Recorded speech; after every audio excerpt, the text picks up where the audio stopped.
the Freedom Dividend is one of the main reasons why I let Andrew run for president. And I love it because it means that so many women in particular, not just caregivers like me and other stay-at-home parents or caregivers who are at home taking care of an aging loved one, it basically recognizes that work that we do every day that's uncompensated right now. And there are so many Americans who would like to be home to care for a loved one, and this would better enable them to do that kind of work.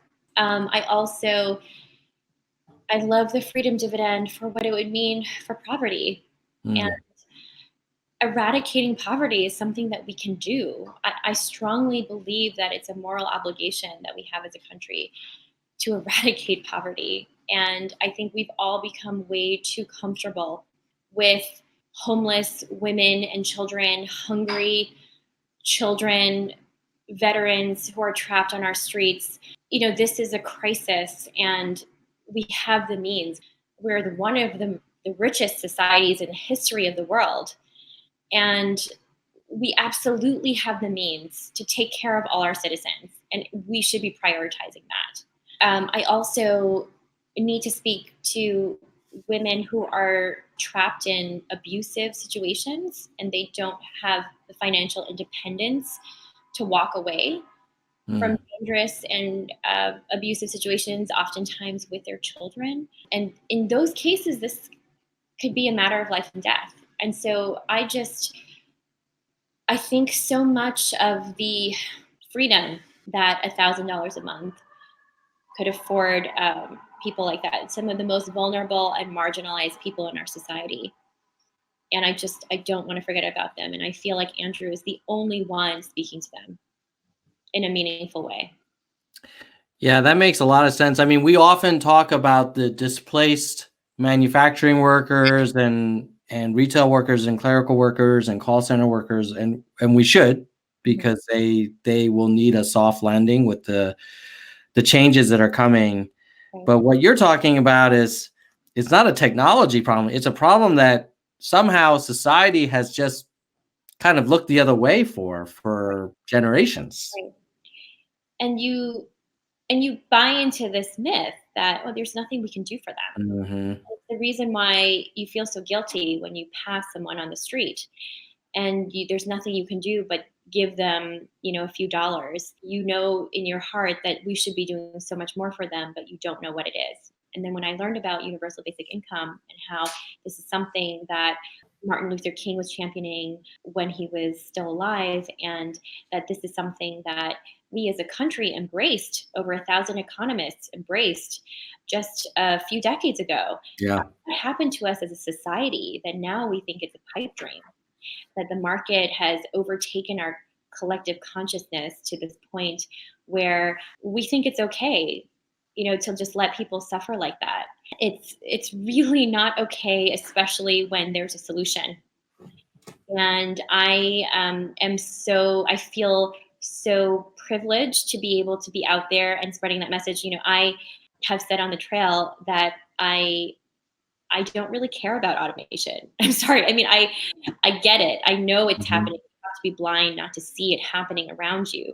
But I love Andrew's campaign and his message of humanity first, independent of automation. Mm-hmm. And I think that's really important to put out there, because if you are just scraping by and your family is struggling to make ends meet, then you're not thinking about automation. You're not thinking about AI taking your jobs. You're not thinking about climate change, destroying the planet. You're just thinking about getting to the next day. And this is something that we can do immediately to help so many Americans get their heads up, lift their heads up, so that they can plan and look forward to a more hopeful future. And I'm just personally in shock that more candidates haven't picked up on this idea. I mean, some of them have started, to see the success that Andrew had with his platform, and I think their eyes have been open to it, and they're expressing some interest or curiosity into universal basic income. But obviously, that's not enough. I'm just shocked that in our field of the most progressive Democrats we've ever had, that it's taking this long for them to come around to this idea.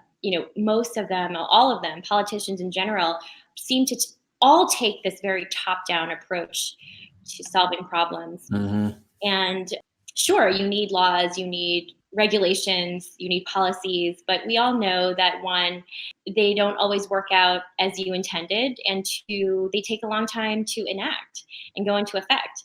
It only makes sense, common sense, that you also need a bottom-up approach, as Andrew calls the trickle-up economy, right, from our people and our communities up. And you put resources into the hands of Americans so that they can make the best decisions for themselves and their families. And you have to work on it from both sides, right? It's just common sense to me. Yeah, that's one of the cool things, in my opinion, about Andrew, which is he doesn't neatly fit into the either you're for big government or you're for doing nothing. Mm-hmm. Like he's this interesting third way, which is, well, he wants to use government to capture some of the value from the industries that are growing and maybe not paying as many taxes as they probably should. And then trust that the people they know what's best for them. Yes. And that's a very humanity first kind of way of, like, a lot of the big government kind of proponents are like, well, I don't know, like, we should tell them exactly what they should do with this money, and then they should fill out this form and do that kind of thing. And, his is a fresh approach, and I think it's already getting some traction beyond his campaign, but it may take someone like him to really force the conversation. And the fact that in one of the early debates, they actually spent a few minutes talking about it was pretty historic, right? Yes. Yeah. It's already accelerated this conversation many, many years, right? At minimum. I mean, a few years ago, this is a very small example, I'm going to probably fall into the tech bro kind of stereotype. But a few years ago, nobody would have said that you could take like amazing pictures from your mobile phone that's better than an SLR. Or a few years ago, nobody would have said that most cars in some cities are going to be completely electric. Mm-hmm. And, maybe the Freedom Dividend is one of those things where 10, 20 years from now, we'll be doing another podcast, Evelyn. You'll be like, hey, remember when no one thought this was possible? I can only hope. Yeah. That's what we're fighting for. Absolutely. Especially, and I totally agree with you. I was actually in New York this summer. The homeless and the impoverished, especially like the juxtaposition of the homeless people, then you're like right by these huge skyscrapers where people are clearly doing very well in life. Yes. And you're like, how is this okay? Like, hopefully this campaign, yes, you're right. Automation is something that I think starts the conversation, but the Freedom Dividend is about a lot more than just dealing with the fourth industrial revolution. It's really about eradicating poverty in a way that trusts people, and that puts power in the hands of the people. It's about accelerating our society forward. Yeah. Man, that'll be so cool when he's in the White House.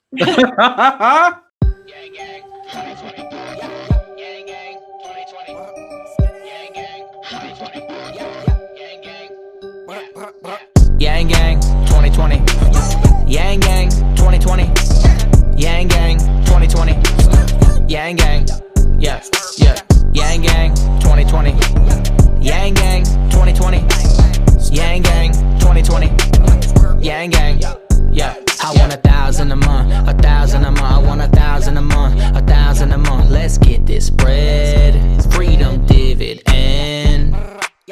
Are all y'all paying attention? Automation gonna sweep the nation unless we get him in. Andrew Yang 2020 Freedom Dividend. Yang Gang 2020. Yang Gang 2020. Yang Gang 2020. Yang Gang. Yeah. First we get this money, then on 420. He gonna give some high fives to some high guys. Decriminalize